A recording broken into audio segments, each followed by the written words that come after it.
Selamat siang. Perkenalkan dulu ya boleh. Nama Mbak Dewi Lestari. Nama mbaknya siapa? Ilailatu Fitri, dipanggil Ukti. Ya, kelas berapa Mbak? 8A. Kira-kira sudah tahu kedatangannya Mbak Ukti dipanggil untuk kesini? Ya, untuk melaksanakan konseling individual. Mbak Ukti sudah tahu apa itu konseling? Ya, tadi sudah dijelaskan dari beberapa praktek yang sudah dilakukan oleh teman-teman saya. Mbak Ukti sudah mengetahui konseling. Apa itu konseling sih kira-kira? Konseling adalah antara dua orang atau lebih untuk Mbak Ukti itu sebagai konseling, saya sebagai konselor untuk membahas suatu masalah. Nanti Mbak Ukti bisa menceritakan semua masalahnya yang Mbak Ukti rasakan. Nanti saya di sini sebagai konselor hanya bisa memberikan penguatan kepada Mbak Ukti untuk mencari solusi masalah tersebut. Kira-kira bisa dipahami sampai sini? Bisa, oke. Mbak Ukti bisa menceritakan masalah Mbak Ukti? Ya, masalah dulu sih. Iya, masalah. Kenapa dulu? Dulu saya pernah kena penyakit anemia tipis berat sama pendarahan 3. Terus mama saya nggak bisa jenguk saya.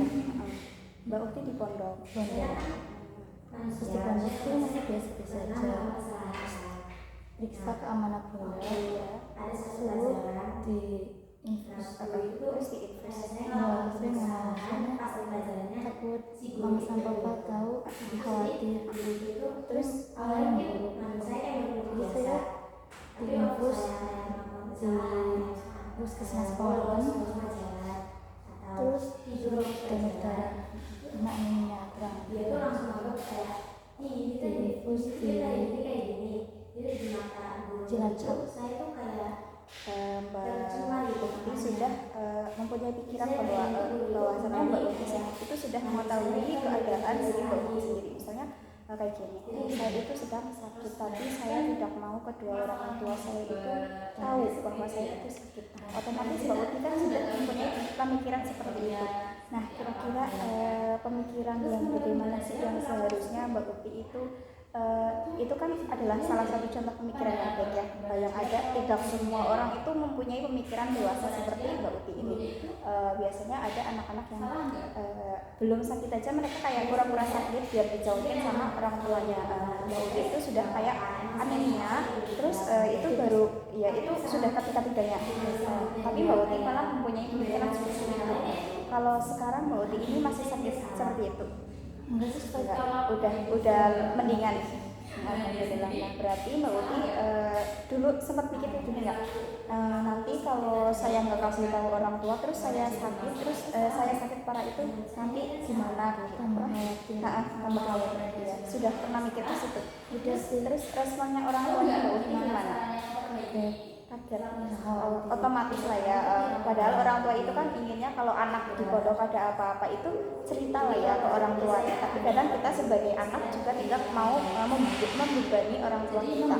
Otomatis kayak orang tuanya juga iyalah anaknya kayak menjadi teman senang pondok kayak prihatin gitu kan. Nah, otomatis kan kayak orang tua juga apalagi tahu anaknya itu sakit, otomatis bacanya apa sih orang belum cerita ada lagi meriang malah ditutupi akhirnya kan lebih parah. Pernah orang tua kayak gue?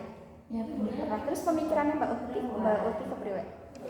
Jadi harusnya kalau punya penyakit bilang aja.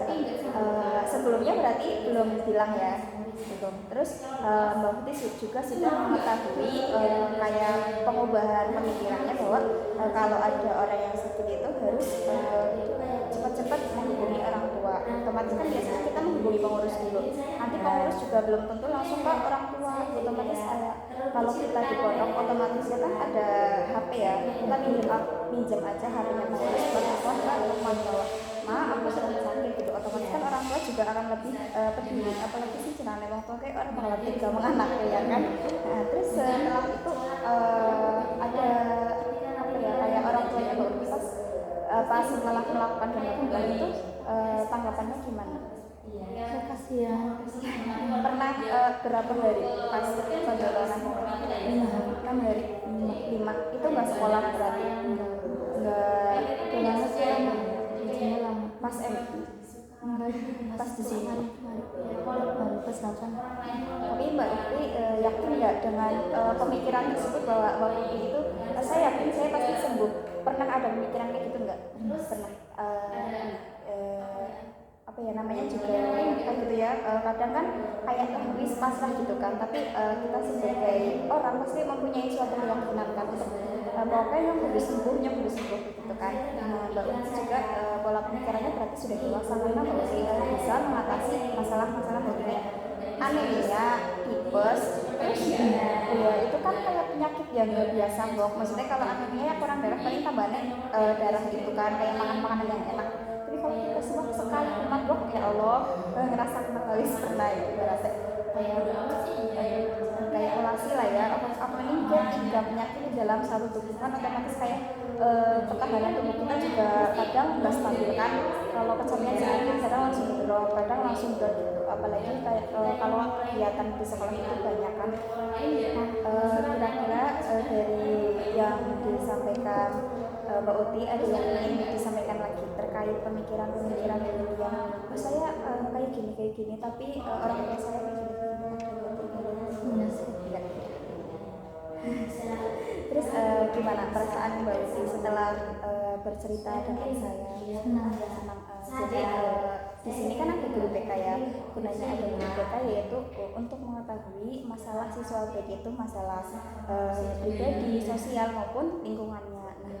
Masalah pribadi itu kan kayak seperti misalnya malas belajar itu masuknya ke masalah pribadi. Nah kalau masalah lingkungan itu kayak misalnya saya dibully di lingkungan X gitu misalnya. Tapi kalau di sosial itu mencakup ya masalah belajar ya pergaulan bebas dan lainnya. Nah tinggal bagaimana kita masalah yang paling berat di kita itu kira-kira Mbak Uti berarti tadi itu ya masalah pemikirannya, pemikiran pas sakit itu ya, mau ngabarin orang tua takut diomongin, orang ngabarin tapi perlu dikabarin ya kan. Tapi saya percaya, saya yakin bahwa Mbak Uti itu bisa melewati masalah itu dengan baik. Semoga untuk kedepannya Mbak Uti bisa melakukan aktivitas dan semangat selalu, tetap semangat ya Mbak.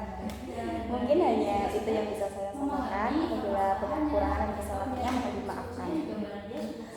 Terima kasih. Masih